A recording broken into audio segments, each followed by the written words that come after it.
Μπορεί κανείς να αναρωτηθεί πόσο επίκαιρο μπορεί να είναι, πόσο δηλαδή αξίζει τον κόπο να αφιερώσει κανείς χρόνο να διαβάσει κείμενα που ουσιαστικά είναι γραμμένα πριν από έναν αιώνα και αφορούν τον πόλεμο, αυτόν τον πρώτο παγκόσμιο πόλεμο ή έτσι όπως αναφέρεται από τον ίδιο τον Λένιν, τον Ευρωπαϊκό πόλεμο. Σε συνθήκες όπως οι σημερινές που μπορεί να σκεφτεί κανείς, πόλεμο σήμερα δεν έχουμε, εν πάση περιπτώσει και η σχέση του πολέμου με τη Σοσιαλιστική Επανάσταση μπορεί να μην μας φαίνεται και τόσο επίκαιρη από την άποψη ότι βλέπουμε ότι δεν υπάρχει μια επαναστατική άνοδος, ας πούμε. Δεν υπάρχει τέτοιες διαθέσεις αυτή τη στιγμή στην Ελλάδα ή αν θέλετε και στην Ευρώπη. Θα απαντήσω λοιπόν σε αυτό το ζήτημα της επικαιρότητας με τα λόγια ενός άλλου μεγάλου κομμουνιστή Γερμανού, του Λίμπνερ, που έζησε εκείνη την εποχή και που εκτελέστηκε έτσι από το αστικό κράτος, το γερμανικό.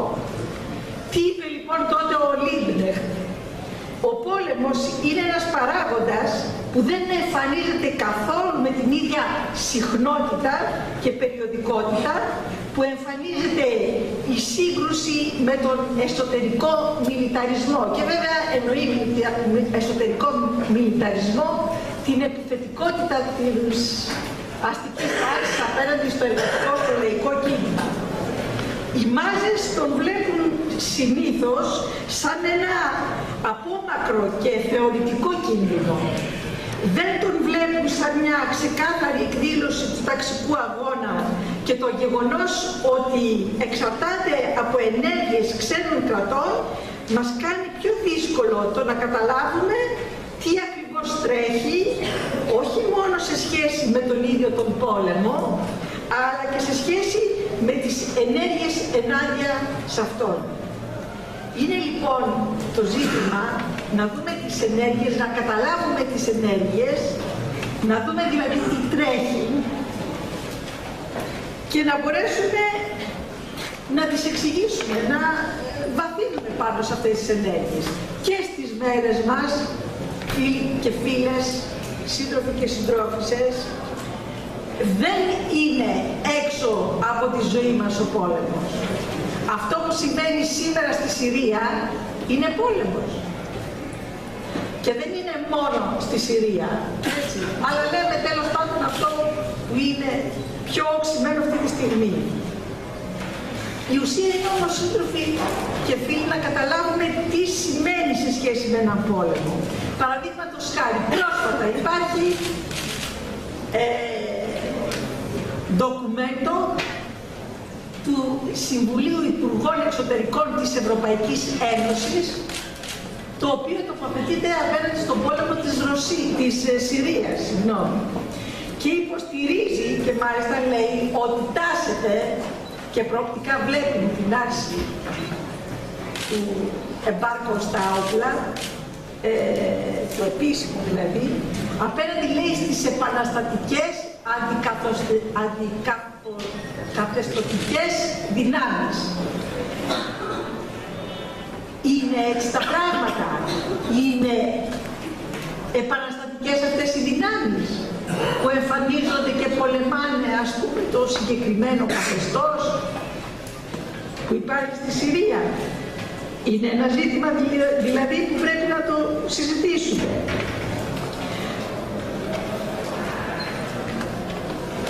Βέβαια, υπάρχει η καλυμμένη, ας πούμε, πλευρά της επέμβασης και η απλοκάλυπτη. Και αυτή τη στιγμή στη Συρία είναι μια καλυμμένη επέμβαση μέσω της στήριξης των όπλων που διατίθεται ανεπίσημα, χωρίς να φέρεται και μάλιστα δημόσια κτλ. Σε μια πλευρά του λόφου μέσα στο Συριακό κράτος. αλλά υπάρχουν και ορισμένες πιο απροκάλυπτες υπεριαλιστικές επεμβάσεις της πόλης, όπως είναι αυτές που ζήσαμε σχετικά πρόσφατα στο Ιράκ, στη Λιβύη. Και κοιτάξτε, γι' αυτό το να καταλάβουμε τις ενέργειες και να τις εξηγήσουμε, να δούμε τι τρέχει πίσω από τις ενέργειες. Όλοι αυτοί οι πόλεμοι εμφανίζονται, οι υπεριαλιστικές επεμβάσεις, σαν πόλεμοι για την προστασία των δικαιωμάτων, των εθνοτικών, των δημοκρατικών δικαιωμάτων, των θρησκευτικών, ό,τι θέλετε. Μέσα στα δημοκρατικά χωράνε όλα. Αλλά είναι έτσι η πραγματικότητα. Σκεφτείτε από τη δικιά μας την εμπειρία, την ίδια τη ζωή, έτσι που είναι ο αλάνθαστος κριτής, ότι στο Ιράκ έγιναν στο όνομα των δημοκρατικών δικαιωμάτων η υπεριαλιστική επέμβαση των ΗΠΑ και όχι μόνο του ΝΑΤΟ και συμμετοχή και άλλων δυνάμεων μεταξύ των οποίων και της Ελλάδας.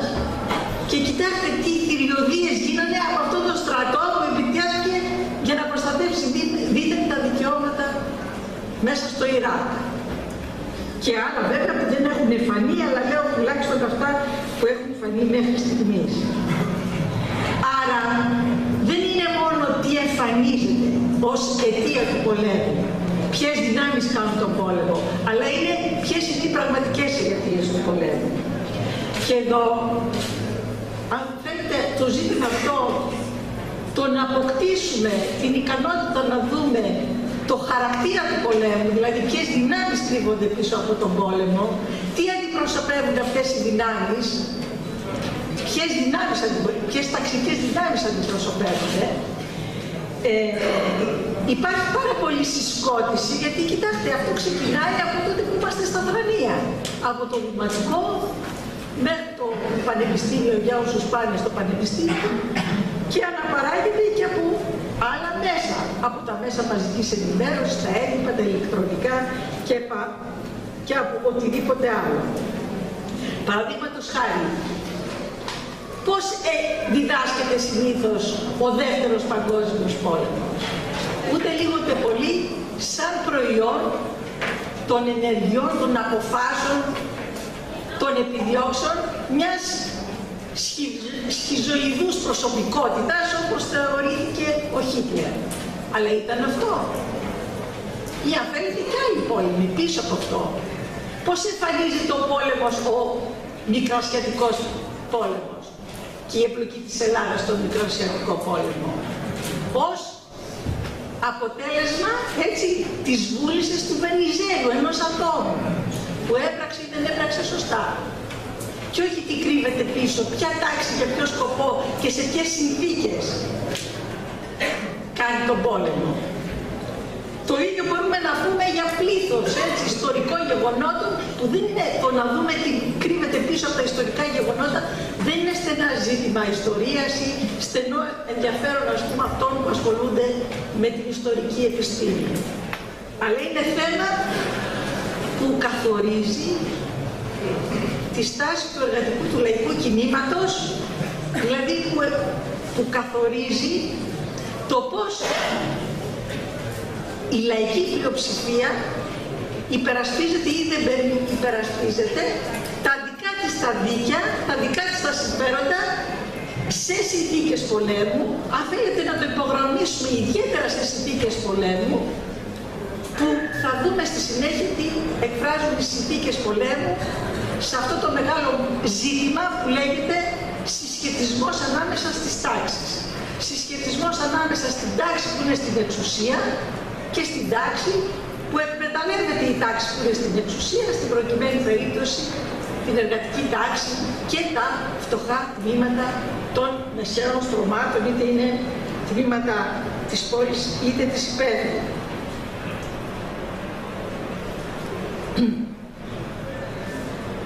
Επομένως, για αυτόν όλο το λόγο, η συγκεκριμένη έκδοση, που όπως είπε ο σύντροφος ο Σωτήρης, αφορά κείμενα του Λένιν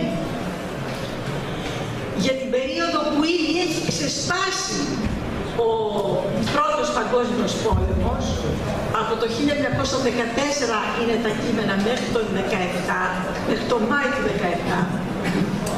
Είναι κείμενα, αν θέλετε, που είναι όχι μόνο γραπτός επεξεργασμένος λόγος, αλλά και προφορικός. Είναι κείμενα συνολικά, αν δεν κάνω λάθος, είναι 27 κείμενα που έχουν περιληφθεί σε αυτή τη συλλογή. Υπάρχει μέσα σε αυτά και ένα σχετικά αυτοτελές, έτσι ολοκληρωμένο, να το πω έτσι, έργο, όπως είναι ο σοσιαλισμός και ο πόλεμος. Υπάρχει έργο το οποίο κλείνει η συλλογή, όχι έργο, προφορική διάλεξη, η οποία απομαγνητοφωνήθηκε, που αφορά το χαρακτήρα του πολέμου και γίνεται το Μάη του 1917 και απευθύνεται σε στελέχη του κόμματος, σε μέλη του κόμματος, σε εκείνες τις συνθήκες που έχει επιστρέψει ο Λένιν στη Ρωσία και παλεύει έτσι για να εξαλειφθεί η επανάσταση του Φλεβάρη, η προλεταριακή επανάσταση, όπως και εξελίχθηκε στη συνέχεια τον Νοέμβρη του 1917. Είναι όμως και επιστολές οι οποίες απευθύνονται σε άλλα κόμματα ή σε τμήματα, αν θέλετε, σε ομάδες, να το πω έτσι, κομμουνιστών, που είναι ακόμα εκείνη την εποχή μέσα στα σοσιαλδημοκρατικά κόμματα, στη Γερμανία, στην Ελβετία, δεν ξέρω ποιοι διαβάσατε, ποιοι δεν έχετε διαβάσει ακόμα το βιβλίο. Αλλά τα λέω όλα αυτά για να σας προκαλέσω το ενδιαφέρον, να το διαβάσετε το βιβλίο ξεκινώντας από την πρώτη σελίδα μέχρι την τελευταία, ανεξάρτητα αν έχετε υπόψη σας ή αν έχετε διαβάσει κάποια από αυτά τα 27 κείμενα, γιατί άμα το διαβάσετε με αυτή τη σειρά, θα έχετε μία πιο ολοκληρωμένη αντίληψη, θα έχετε πιο ολοκληρωμένη άποψη για το πώς διαμορφώνεται η αντίληψη του Λένιν για τη σχέση του πολέμου με την αναγκαιότητα της ανατροπής του καπιταλισμού, δηλαδή της σοσιαλιστικής επανάστασης. Θα έχετε μία πιο ολοκληρωμένη άποψη και αυτό αφορά τη σκέψη μας για οποιοδήποτε πόλεμο, να μπορούμε να δούμε πίσω από αυτά που εμφανίζονται ποιες είναι οι πραγματικές δυνάμεις που κάνουν τον πόλεμο. Θα έχετε μια πιο ολοκληρωμένη άποψη ποιες δυνάμεις μπορούν ή δεν μπορούν να σταματήσουν τον πόλεμο και με ποιον τρόπο. Αν μπορούν να σταματήσουν τον πόλεμο, για παράδειγμα, το εργατικό λαϊκό κίνημα, όντας στην εξουσία η τάξη που κάνει τον πόλεμο. Και ο Λένιν απαντά καθαρά ότι αυτό δεν μπορεί να το κάνει η εργατική τάξη παρά μόνο με την ανατροπή της τάξης που έχει ξεκινήσει τον πόλεμο, της τάξης που και πριν από τον πόλεμο, με την ειρήνη που έχει με τα άλλα καπιταλιστικά κράτη, δεν μπορεί να εξασφαλίσει στην πραγματικότητα καμιά ειρήνη για τους λαούς, αλλά απλά και η ειρήνη και ο πόλεμος είναι δύο διαφορετικές μορφές που εκφράζουν την ίδια επιθετική πολιτική. Η επιθετική πολιτική είναι γιατί θέλει, το κεφάλαιο είναι επιθετικό. Γιατί το κεφάλαιο θέλει όλο και μεγαλύτερες και νέες αγορές, γιατί το κεφάλαιο κινείται με ανταγωνιστικότητα, γιατί η ανταγωνιστικότητα μεταξύ του κεφαλαίου, ανεξάρτητα από ποιο κράτος ξεκινάει, δεν μοιράζονται οι αγορές με συμφωνίες, μπορούν κάποια στιγμή να γίνουν συμφωνίες, αλλά αυτές οι συμφωνίες μπορούν να πάρουν και το χαρακτήρα ενός συμφώνου ειρήνης, έτσι, να λέγεται σύμφωνο ειρήνης. Αυτές όμως οι συμφωνίες δεν αποτυπώνουν παρά μία συγκυριακή, μια συγκεκριμένη έτσι, σχέση ανάμεσα στα καπιταλιστικά κράτη, χωρίς να σβήνουν την αιτία που οδηγεί στον πόλεμο. Όλα αυτά είναι πολύ επίκαιρα, επανερχόμενοι στο θέμα της Συρίας, ξέρετε, έχουν βγει τώρα και έχουν πει οι Ηνωμένες Πολιτείες της Αμερικής. Μαζί με τη Ρωσία, που και οι δυο ανταγωνίζονται στο έδαφος της Συρίας και όχι μόνο του Ιράν και γενικότερα της Μέσης Ανατολής, για τη μεγάλη αγορά των πετρελαίων, του φυσικού αερίου κτλ. Λοιπόν, έχουν βγει και έχουν ανακοινώσει ότι καλούν σε διάσκεψη ειρήνευσης. Και έχει μπει και σε αυτό το παιχνίδι και η Ευρωπαϊκή Ένωση και θέλει να μπει πιο δυναμικά. Δηλαδή, σκεφτείτε αυτοί οι οποίοι ανταγωνίζονται, αυτοί οι οποίοι προκαλούν, αυτοί οι οποίοι δίνουν όπλα, αυτοί που βάζουν και μέσα και χωρίζουν και το λαό μέσα σε ένα κράτος, ας πούμε, βεβαίως και με τις τάξεις εκεί πέρα που παίζουν ρόλο, οι ίδιοι έρχονται και μιλάνε για σχέδιο ειρήνευσης ή για σχέδιο πιο ανοιχτού πολέμου. Επομένως, αυτό που αξίζει έτσι από όλο το διάβασμα είναι ακριβώς αυτή η μεθοδολογία, να δούμε τι κρύβεται πίσω από κάθε πόλεμο. Πώς μπορούμε να δούμε τον πόλεμο στις μέρες μας. Τι αποδεικνύεται. Αποδεικνύεται και συνοψίζεται ότι ο πόλεμος είναι η συνέχεια της πολιτικής με άλλα μέσα. Ποιας πολιτικής? Της πολιτικής που εφαρμόζεται στο προηγούμενο διάστημα, σε εισαγωγικά ειρηνικής περίοδου, από την τάξη και που από πριν είναι στην εξουσία και όχι από κάποιο άτομο που τυχαίνει να είναι πρόεδρος ή πρωθυπουργός, δεν ξέρω, ένα άλλο ανώτατο αξίωμα, ή από ένα συγκεκριμένο κόμμα που ευθύνεται μόνο το συγκεκριμένο κόμμα και όχι τα συμφέροντα της τάξης που εκφράζονται και από το συγκεκριμένο κόμμα στην δοσμένη στιγμή. Τι άλλο μπορείτε να δείτε σε αυτό το εύρος των κειμένων που περιλαμβάνονται στη συγκεκριμένη συλλογή? Το κριτήριο, πώς μπορούμε να δούμε την τάξη που κάνει τον πόλεμο, για να δούμε αν ένας πόλεμος είναι, πώς να το πούμε, σε κατεύθυνση που ανοίγει δρόμο στην πρόοδο ή είναι σε κατεύθυνση που συντηρεί την αντίδραση. Να το πω με ορισμένα άλλα λόγια. Οι μεγαλύτεροι σε αυτή την αίθουσα θα θυμούνται ότι περίπου πριν 3 δεκαετίες ήταν πάρα πολύ έντονο το λεγόμενο πασιφιστικό κίνημα. Έτσι. Οι νεότεροι ίσως δεν το έχουν έτσι στο μυαλό τους, γιατί κάπως έχει υποχωρήσει με αυτήν την. Βέβαια, στα κείμενα που θα διαβάσετε είναι έντονο. Τι σημαίνει πασιφιστικό κίνημα? Από την γαλλική λέξη που σημαίνει ειρήνη. Ειρηνικό, ειρηνικό κίνημα. Ειρηνικό κίνημα που γενικώς καταδικάζει οποιοδήποτε πόλεμο.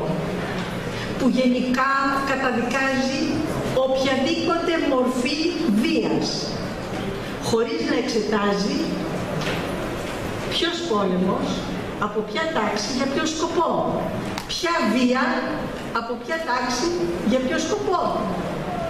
Το εργατικό, το επαναστατικό εργατικό κίνημα, το κομμουνιστικό κίνημα της εποχής του Λένιν και μετέπειτα, ή αν θέλετε της εποχής του Λένιν που στεκόμαστε αυτή τη στιγμή με αφορμή και την συγκεκριμένη έκδοση, στέκεται πολύ ξεκάθαρα. Δεν καταδικάζει το επαναστατικό εργατικό κίνημα οποιοδήποτε πόλεμο. Καταδικάζει τον πόλεμο που προκαλούν οι αστικές τάξεις. Είτε είναι με τη μία του μορφή, είτε είναι με την άλλη του μορφή. Παραδείγματος χάρη, πάρτε την Ελλάδα. Η Ελλάδα συμμετέχει στο ΝΑΤΟ. Η Ελλάδα έχει σχέσεις με τις Ηνωμένες Πολιτείες και μέσω των βάσεων που διατηρούν πιο σημαντική ή από τις πιο σημαντικές είναι στη Σούδα της Κρήτης. Η Ελλάδα μέσω και της βάσης έχει πάρει μέρος σε αυτού του είδους τους πολέμους, σε αυτούς που ανέφερα προηγούμενα. Η Λιβύη, Ιράκ και όχι μόνο έχει πάρει. Άρα η Ελλάδα ανοίγει τον δρόμο της συμμετοχής της ή αν θέλετε είτε και της συμμετοχής της είτε να δεχτεί από ένα άλλο μπλοκ δυνάμεων που ανταγωνίζονται για να μοιράσουν τη Μεσόγειο. Τον ανοίγει αυτόν τον δρόμο. Επομένως ευθύνει η αστική της τάξη.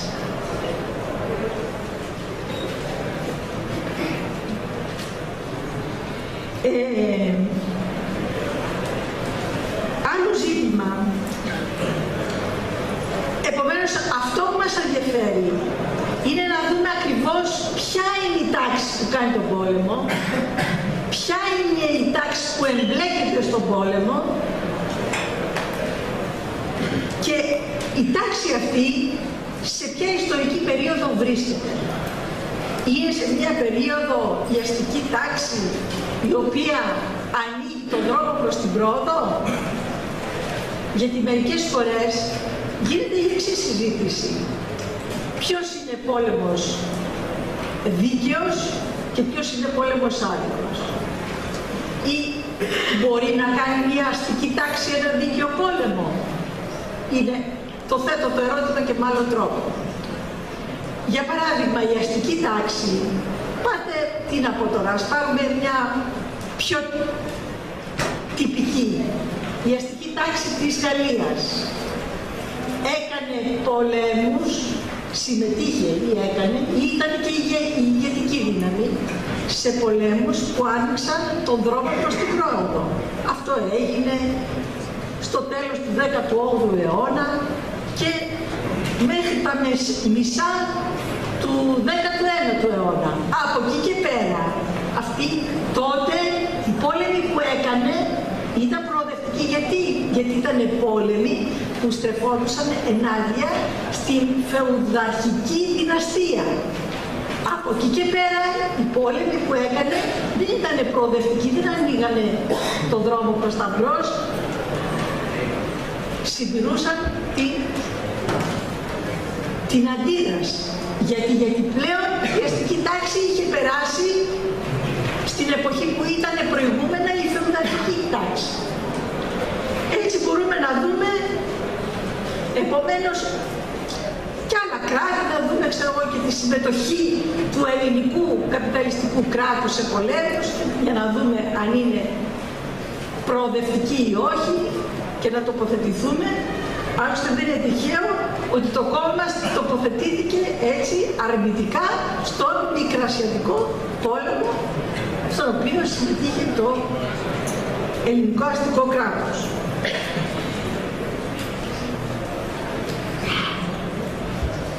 Τι μας δίνει η μεθοδολογία που θα βρείτε σε όλο το βιβλίο και τι πρέπει να μας δίνει σαν κριτήριο? Ότι ο πόλεμος και ιδιαίτερα ο πόλεμος στην εποχή μας είναι πόλεμος των αστικών τάξεων. Όταν έτσι είναι πόλεμος που τον εξαπολύουν οι αστικές τάξεις που είναι στην εξουσία στο ένα ή στο άλλο κράτος ή σε μια ομάδα κρατών από εδώ και σε μια ομάδα κρατών από εκεί. Και ότι το ζήτημα για το εργατικό λαϊκό κίνημα στο κάθε καπιταλιστικό κράτος δεν είναι να επιλέξει με ποια ομάδα των υπεριαλιστών να πάει, αλλά είναι να επιλέξει να κάνει το δικό του τον πόλεμο ενάντια στον πόλεμο των αστικών τάξεων. Και με αυτή την έννοια συνδέεται ο πόλεμος με το ζήτημα της προοπτικής, της ανατροπής της καπιταλιστικής εξουσίας, της προοπτικής, δηλαδή της επανάστασης. Αυτό είναι. Η διαδικασία, ας πούμε, ανατροπής της καπιταλιστικής εξουσίας είναι η επανάσταση. στο διατάφτα, δηλαδή είναι να απαντήσει το εργατικό κίνημα με το δικό του τον πόλεμο. Φυσικά θα δείτε στο βιβλίο ότι αυτό το μεγάλο ζήτημα, μπορεί να το λέμε τώρα έτσι πολύ απλά, αλλά απέδρεψε το επαναστατικό εργατικό κίνημα που τότε λεγόταν σοσιαλδημοκρατικό, στις συνθήκες δηλαδή της παραμονής του Πρώτου Παγκόσμιου Πολέμου και στη συνέχεια, ότι δεν είναι τόσο απλό ζήτημα. Το να αναγνωρίσεις δηλαδή την ανάγκη στον πόλεμο των αστικών τάξεων να απαντήσεις με ταξικό πόλεμο. Δεν ήταν τόσο απλό. Ακόμα και όταν σε προγραμματικό επίπεδο το καταλήξεις, δεν είναι βέβαιο και έχει πολλές άλλες προϋποθέσεις ότι θα το τηρήσεις όταν ξεσπάσει πόλεμος. 2 χρόνια πιο πριν, από τα κείμενα, από τα χρόνια έτσι που αναφέρονται τα κείμενα, δηλαδή το 1912, έγινε η διάσκεψη, γνωστή ως διάσκεψη της Βασιλείας, που πήραν μέρος τα κόμματα της σοσιαλδημοκρατίας και τοποθετήθηκαν σωστά στρατηγικά. Δηλαδή αναγνωρίσαν ότι, γιατί φαινόντουσαν τα μηνύματα του πολέμου. Είχαν ήδη συσσωρευτεί πολύ μπαρούτι στην Ευρώπη που θα οδηγούσε σε πόλεμο. Λοιπόν, μπαρούτι από την άποψη όχι της κυριολεξίας, αλλά από την άποψη της βαθιάς όξυσης των ανταγωνισμών και των βαθύτατων αντιθέσεων που δεν μπορούσαν πια να ρεγουλαριστούν με τις συμφωνίες μεταξύ των καπιταλιστικών κρατών της Ευρώπης. Αυτή είναι η ουσία. Τότε λοιπόν κατέληξαν με τη διακήρυξη της Βασιλείας ότι θα αντιμετωπίσουν έτσι τον επερχόμενο πόλεμο. Όμως μόλις ξέσπασε ο πόλεμος, τα περισσότερα σοσιαλδημοκρατικά κόμματα, τα τότε σοσιαλιστικά, τα τότε δηλαδή σε εισαγωγικά το βάζω επαναστατικά εργατικά κόμματα, γιατί πάψαν με αυτή τη θέση να είναι επαναστατικά, πάψαν να είναι σοσιαλιστικά κόμματα, γίνανε αστικά κόμματα, γίνανε προδοτικά κόμματα μέσα από τις γραμμές του εργατικού κινήματος, όπως τα χαρακτηρίζει ο Λένιν, και είναι αμήλικτος, έτσι, δεν είναι δικοί μου χαρακτηρισμοί, θα δείτε, είναι δικοί του χαρακτηρισμοί. Με το που ξέσπασε ο πόλεμος, τα περισσότερα άρχισαν να στηρίζουν την αστική τάξη της χώρας τους. Άλλος, πώς εκδηλώθηκε αυτό? Εκδηλώθηκε με τον εξής τρόπο. Αλλού, ουσιαστικά ψηφίζοντας αύξηση των πολεμικών δαπανών. Της μιας χώρας γιατί προετοιμαζόταν να κάνει πρώτη την επίθεση, της άλλης χώρας γιατί προετοιμαζόταν σε εισαγωγικά να απαντήσει στην επίθεση ή περίμενε να εκδηλωθεί κάπου αλλού η επίθεση, να είναι η ίδια πιο προετοιμασμένη, να φάρουν πρώτα οι δυνάμεις αυτές που θα επιτεθούν και στο όνομα της άμυνας έτσι ψηφίζανε την αύξηση των πολεμικών δαπανών ή συμμετείχανε στις ανάλογες επιτροπές, ας πούμε, του Κοινοβουλίου, είτε και συμμετείχανε ως υπουργοί στις κυβερνήσεις που προετοιμαζόντουσαν για τον πόλεμο, με τον ένα ή τον άλλο τρόπο. Η δικαιολογία ήταν οι προσαρτήσεις ξένων κρατών. Οι μεν που που θέλανε να αποσπάσουν νέα εδάφη, μιλάγανε δήθεν ότι υπερασπίζονται τους λαούς που ήταν προσαρτημένοι από άλλα κράτη, οι δε μιλάγανε για επιδιώξεις να προσαρτιστούν νέα εδάφη από άλλες δυνάμεις. Δηλαδή αυτό που ζούμε σήμερα που λένε τον πόλεμο τον κάνουμε για τα χημικά, τον πόλεμο τον κάνουμε για τα πυρηνικά, τον πόλεμο τον κάνουμε για τη μουσουλμανική τρομοκρατία κτλ. Το πρόσχημα, τότε εμφανιζόταν με άλλο τρόπο το πρόσχημα σε σχέση με τις προσαρτήσεις ξένων εδαφών λαών από άλλα κράτη, γιατί θυμηθείτε ότι εκείνη την εποχή υπήρχε το αποικιοκρατικό καθεστώς, έτσι, και επισήμως, ας πούμε, ήταν προσαρτημένα ξένα εδάφη, λαοί κτλ.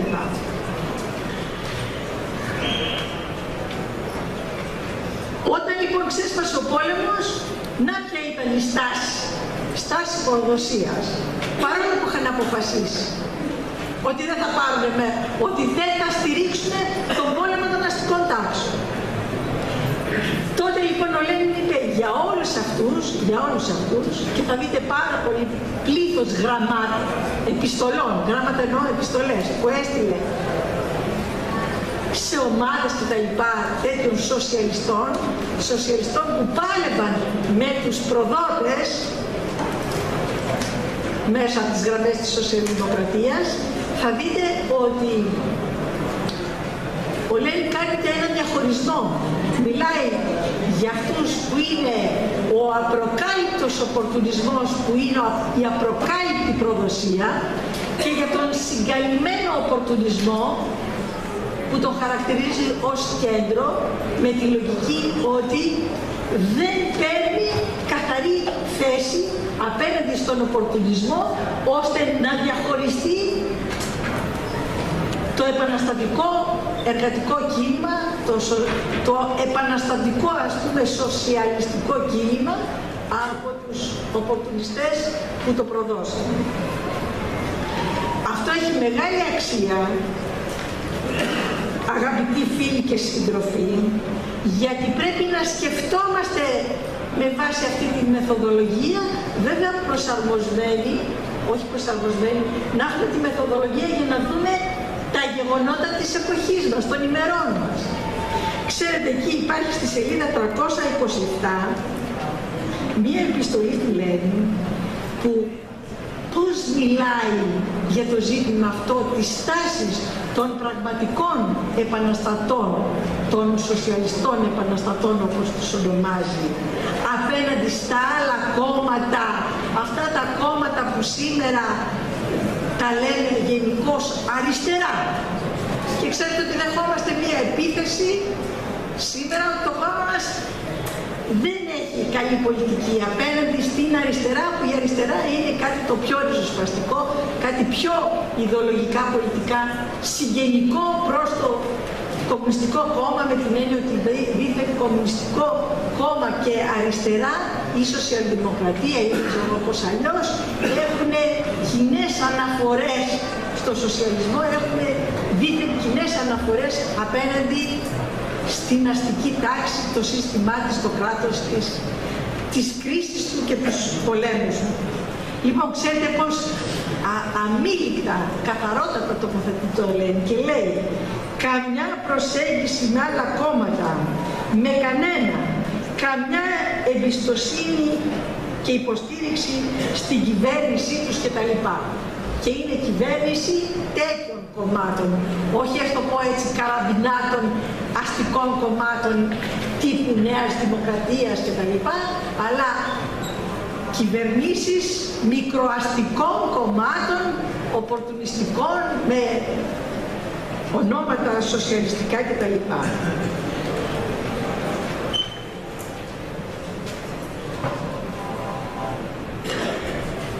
Έχει μια αξία από όλο αυτό που θα δείτε και θα διαβάσετε, να κρατηθεί ένα πολύ μεγάλο συμπέρασμα, ότι τόσο η οικονομική κρίση, όσο και ο πόλεμος, είναι προϊόντα της καπιταλιστικής ανάπτυξης, όχι γενικά του καπιταλιστικού συστήματος, βεβαίως του καπιταλιστικού συστήματος, αλλά προϊόντα της καπιταλιστικής ανάπτυξης. Η ίδια η καπιταλιστική ανάπτυξη σπρώχνει τόσο στην κρίση, τεντώνει δηλαδή την καπιταλιστική παραγωγή στα άκρα της, και αυτό το τέντομα στα άκρα φέρνει και το τέντομα των αντιθέσεων της. και των αντιφάσεών της που δεν μπορούν να συμμαζευτούν, δεν μπορούν να ρεγουλαριστούν. Και επομένως φέρνει σε τέντομα και τους ανταγωνισμούς μεταξύ των καπιταλιστικών κρατών, γιατί ήδη μιλάμε για μια διεθνοποιημένη καπιταλιστική αγορά, μια διεθνοποιημένη για μεγάλα, για μονοπόλια, για τραστ, για ομίλους. Θα δείτε μέσα σε όλα τα κείμενα και στο τελευταίο, που αποτελεί διάλεξη, επομένως έχει και ένα χαρακτήρα συμμαζέματος ορισμένων ζητημάτων, ότι μιλάει για πόλεμο της χρηματιστικής ολιγαρχίας. Μιλάει πιο με σαφήνεια για πόλεμο τραπεζών.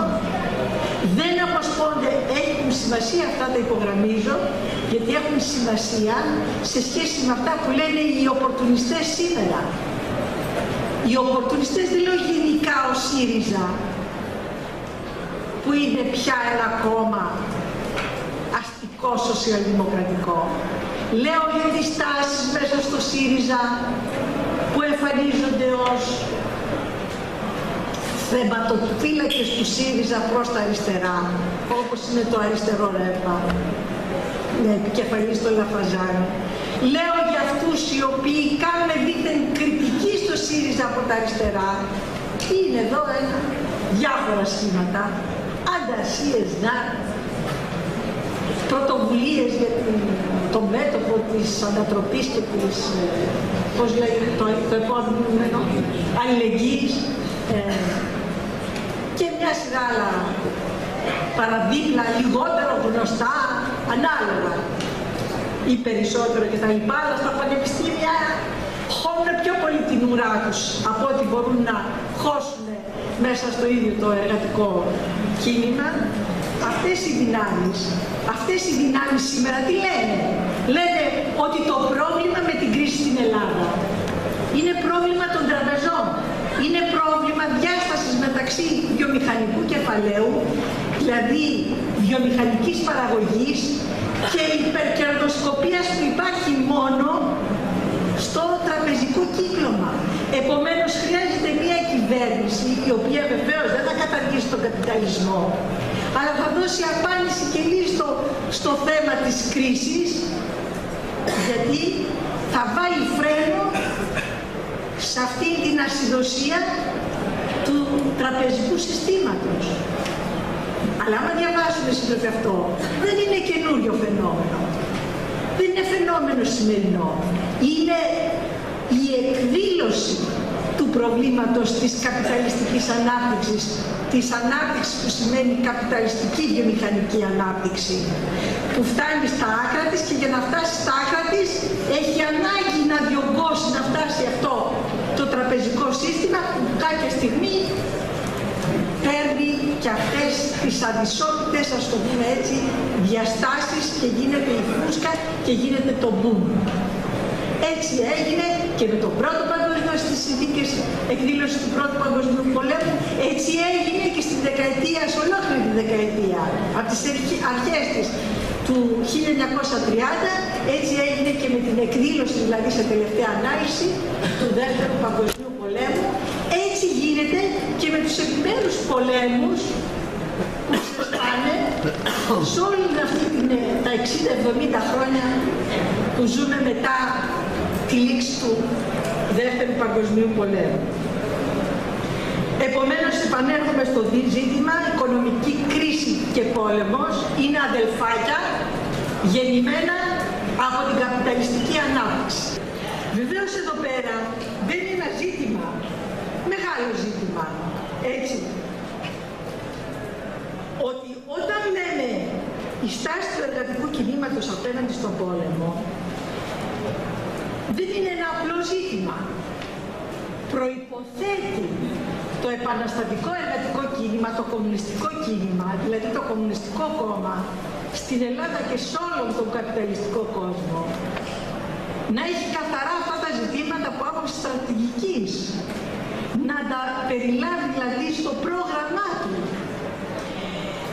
να αναγνωρίσει την αναγκαιότητα δηλαδή της μαζικής επαναστατικής δράσης σε συνθήκες πολέμου, για την έξοδο από τον πόλεμο που θα αποβλέπει σε έξοδο για το συμφέρον των εργατών, των υπαλλήλων, των αυταπασχολημένων κτλ. Αλλά αυτό, η προγραμματική θέση, είναι μόνο μία προϋπόθεση. Η προϋπόθεση αυτή χρειάζεται διακήρυξη, είπαμε προηγούμενα ότι δεν αρκεί γιατί το κάνουν το 12 αλλά δεν το τηρήσανε. Προϋποθέτει κατάλληλη προετοιμασία της πρωτοπορίας σε αυτή την κατεύθυνση και σε συνθήκες που δεν έχει εκδηλωθεί ακόμα ο πόλεμος και σε συνθήκες που δεν είναι ακόμα επαναστατικές. Και βέβαια ξέρετε ότι το 19ο συνέδριο του κόμματός μας προχώρησε παραπέρα σε αυτό τι σημαίνει προετοιμασία, ας το πω έτσι πιο πριν.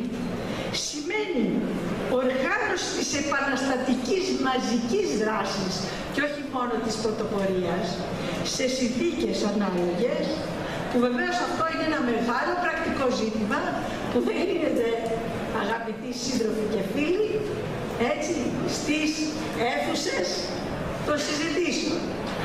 Έχει πολύ περισσότερα πράγματα, αλλά δεν στερείται της αξίας του η καθαρή τοποθέτηση από τα πριν. Καθόλου όμως δεν στερείται. Δεν είναι, ας το πω, ένα ζήτημα το οποίο το βλέπεις προθύστερα. Το να δεις, γιατί άμα δεν το έχεις δει από πριν, δεν θα μπορέσεις να κάνεις τίποτα στις ανάλογες συνθήκες.